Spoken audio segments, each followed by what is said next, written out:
In this video, I'm going to teach you how to get SharePoint Site ID or URL.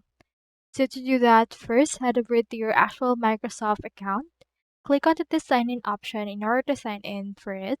Now do take note that you need to have an actual organizational account in order to access it. So this is because it's not available on personal accounts and you need to be under organization to use SharePoint. So proceed to sign in. Head over to your apps and locate SharePoint from there and open it.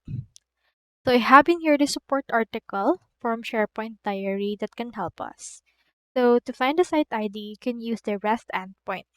Go to the site collection ID by logging into your SharePoint account or site and hit the SharePoint URL in the web browser. So for example, we have HTTPS and then your own account and sharepoint.com/site and your site URL with API site ID.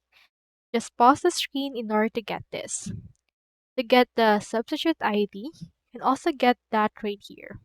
For example, this is an actual representation of how it would look like, and you can get it from the REST endpoint. Here is the site ID from there, which is the last part. Now, if you want to get the SharePoint Online, you can use PowerShell to get it. So just load it, copy this guide or site collection, then head over to your PowerShell to get the site ID and web ID and retrieve it directly from there. So from there, you should be able to get it directly using an app or using the actual site URL that you will be provided once you created a SharePoint site. So that's all there is today. If you have any questions, please comment them down below and we'll try our best to answer them.